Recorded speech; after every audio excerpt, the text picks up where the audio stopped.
नहमदुहु व नुसल्ली अला रसूलिहिल करीम। अऊज़ु बिल्लाहि मिनश शैतानिर रजीम। बिस्मिल्लाहिर रहमानिर रहीम। रब्बि इश्रह ली सदरी व यस्सिर ली अमरी वहलुल उक़दतम मिन लिसानी यफ़क़हू क़ौली। सीरत के खूबसूरत बाग़ में हम बैठे हैं और नबी सल्लल्लाहु अलैहि वसल्लम की दुआओं का मुस्तहिक़ बनने की कोशिश कर रहे हैं। आप देखें कि सीरत को पढ़ना बहुत ज़्यादा ज़रूरी है। सीरत से मुराद प्यारे नबी सल्लल्लाहु अलैहि वसल्लम का तरीक़ा ज़िंदगी, आपका वो रास्ता जिस पर आप चलते रहे, आपकी वो तमाम सुन्नतें और आपके वो तमाम मामलात जो आपने सिखाए, जो बताए और जिनको सीखना हमारे लिए बहुत ज़्यादा ज़रूरी है, इसलिए कि इसका हुक्म हमारे रब ने हमें दिया है। अल्लाह ताला सूरह आल इमरान में क्या फ़रमाते हैं, उसको दोबारा से याद कर लें। कुल कुंतुम तुहिब्बूनल्लाह फत्तबिऊनी युहब्बुकुमुल्लाह व यग़फ़िर लकुम ज़ुनूबकुम व युदख़िलकुम जन्नातिन तजरी मिन तहतिल अनहार। तो आप ये देखें कि अल्लाह ताला यहाँ पे क्या फ़रमा रहे हैं। नबी सल्लल्लाहु अलैहि वसल्लम को मुखातिब करके कहा जा रहा है कि इनसे कह दो है मोहम्मद सल्लल्लाहु अलैहि वसल्लम, इन कुंतुम तुहिब्बूनल्लाह, अगर तुम अल्लाह से मोहब्बत करते हो तो तुम्हें मेरी पैरवी करनी है, फिर अल्लाह तुमसे मोहब्बत करेगा और तुम्हारे गुनाहों को माफ़ करेगा, तुम्हें जन्नत में दाखिल करेगा। तो इसलिए जन्नत के हुसूल तो इस सीरत के मुताले के बग़ैर हमें हो ही नहीं सकता। इस वजह से कि कुरान की पूरी तरह से वजाहत भी नबी सल्लल्लाहु अलैहि वसल्लम ही ने की, अल्लाह की वही की रोशनी में की। इसलिए सीरत को जानना बहुत ज़रूरी है।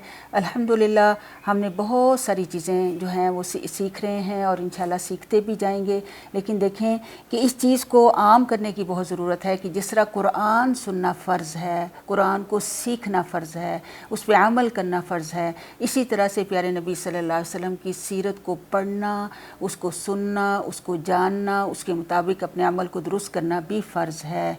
और ये दोनों ही हमारे दीन के अहम माखिज़ हैं। हमने बहुत सारे वाक़यात पढ़े और इसमें हमने ये सीखा कि हम नबी सल्लल्लाहु अलैहि वसल्लम की दुआओं के मुस्तहिक़ किस तरह से बन सकते हैं।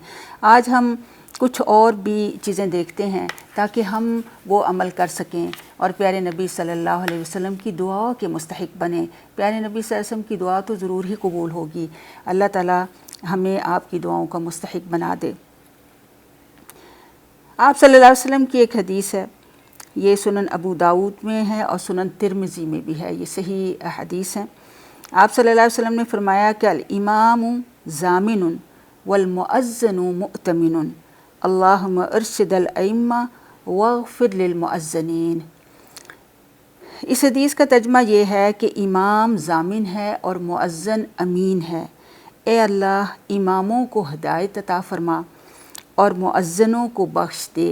यानी प्यारे नबी सल्लल्लाहु अलैहि वसल्लम की दुआ यहाँ पर इमामों के बारे में है और मुअज़्ज़िनों के बारे में है। अब देखें कि इमाम कौन है। इमाम पेशवा को कहते हैं जो किसी भी उसका निगरान होता है, किसी को आगे आगे लेकर चलने वाला होता है। आप देखें कि इमाम वो भी है जो कि नमाज़ पढ़ाने के ऊपर जिनकी ड्यूटी लगी होती है। अगर दूसरों को वक्त पर नमाज़ पढ़ाने के अमीन जो हैं ये इमाम होते हैं। ये एक भारी ज़िम्मेदारी है और इमामों को चाहिए कि अपनी ज़िम्मेदारी को बेहतरीन तरीके से अदा करेंगे तो दुआ नबी की दुआ के मुस्तहिक़ हो जाएंगे। फिर ये कि अगर इमाम वो भी होता है कि जिसके मातहत कोई भी हो, ठीक है ना, अगर हमारे मातहत यानी कोई हुक्मरान भी इमाम हो सकता है, घर का वो सरबराह भी जो है वो इमाम ही है, क्योंकि उसकी भी एक रियाया है, उसके मातहत भी बहुत सारे लोग हैं। इनकी तरबियत करना, इनसे ज़रूरत का काम लेना, इनको दीनी और दुनियावी दोनों एतबार से उनको सारे फ़राइज़ शरीयत जो हैं वो बताना और उनको बजा लाने के लिए हुक्म देना जो है ये एक इमाम की ज़िम्मेदारी है। तो इमामत जिस भी मनसब पर हो, चाहे वो इनफरादी ज़िंदगी में है, अपनी घरेलू ज़िंदगी में है, इज्तिमाई ज़िंदगी में है, जिस लेवल पर भी है, उसकी ज़रूरत क्या है, उसको ये सीखना चाहिए कि प्यारे नबी सल्लल्लाहु अलैहि वसल्लम फरमाए कि वो ज़ामिन है, यानी वो ज़िम्मेदार है। इसी तरह आपने एक और हदीस जो सही मुस्लिम में आती है, आप सल्लल्लाहु अलैहि वसल्लम फरमाए कि कुल्लुकुम राइन व कुल्लुकुम मसऊलुन अन रइयतिही, कि तुम में से हर एक ज़िम्मेदार है और इससे इसकी ज़िम्मेदारी के मुतालिक सवाल होगा। इसलिए कोई ख़तीब हो, इमाम हो, आलिम हो, हाकिम हो, तो कुरान और हदीस की तालीमात में اپنی اپنی ذمہ داریوں کی سوجھ بوجھ حاصل کرنی چاہیے تاکہ نبی صلی اللہ علیہ وسلم کی دعا کا مصداق بن جائیں۔ اللہ ہمیں اپنی ذمہ داریاں صحیح طور پر پوری کرنے کی توفیق عطا فرمائے۔ پھر اسی طرح سے آپ نے مؤذن کے لیے دعا کی۔ اگر کوئی شخص مؤذن ہے تو درست وقت پر اذان دینا، اذان کا پیغام دوسروں تک پہنچانا اس مؤذن کی ذمہ داری ہے۔ پھر سحری افطاری کے وقت بھی دیکھیں کہ لوگ جو ہیں وہ مؤذن کی اذان پر کان لگاتے ہیں۔ نبی کریم صلی اللہ علیہ وسلم نے یہ بھی بشارت دی ہے کہ مؤذن کی اذان کو چرند پرند بھی سنتے ہیں، حتیٰ کہ جہاں جہاں اس اذان کی آواز جاتی ہے روز قیامت وہ اس کے حق میں گواہی دیں گے۔ تو اس لیے امانت داری کا تقاضا کیا ہے کہ صحیح وقت پر اذان دیں، تو پھر انشاءاللہ نبی صلی اللہ علیہ وسلم کی دعا کے مستحق بن جائیں گے۔ پھر پیارے نبی صلی اللہ علیہ وسلم نے سحری کے حوالے سے بھی ایک حدیث ملتی ہے کہ سیدنا ابو امامہ رضی اللہ عنہ سے روایت ہے کہ رسول اللہ صلی اللہ علیہ وسلم نے ارشاد فرمایا کہ اللہم بارک لی امتی فی سحورہا تسحروا ولو بشربۃ من ماء ولو بتمرۃ، کہ اے اللہ میری امت کی سحری میں برکت عطا کر، سحری کیا کرو اگرچہ پانی کے ایک گھونٹ یا چند کھجوریں ہی ہوں۔ تو اس لیے روزہ فرض ہو یا نفل، یہ عبادات اور تقرب الہی کا ذریعہ ہیں۔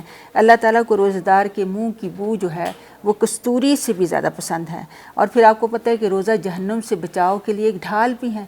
تو اب تو فرض روزے تو گزر گئے، لیکن نفل روزے تو ہر وقت انسان رکھ سکتا ہے۔ روزے کی ابتدا سحری سے ہوتی ہے اور انتہا افطار پر، اور یہ امت مسلمہ کی خاص پہچان ہے، کیونکہ دوسری امتیں جو ہیں وہ سحری نہیں کرتی ہیں، اور سحری کھانے والوں کے لیے فرشتے بھی دعا کرتے ہیں۔ سحری کا وقت بھی بہت ہی بابرکت ہے کہ اس وقت دعائیں جو ہیں قبول ہوتی ہیں، اور کھانا بھی جو ہے وہ بابرکت ہوتا ہے۔ اس لیے ہم اگر چاہتے ہیں کہ نبی صلی اللہ علیہ وسلم کی دعا کو حاصل کریں تو سحری کھا کر اور روزے رکھ کر ہم انشاءاللہ پیارے نبی صلی اللہ علیہ وسلم کی دعا کے مستحق بن سکتے ہیں۔ اللہ تعالی ہمیں پیارے نبی صلی اللہ علیہ وسلم کی دعائیں نصیب فرمائے۔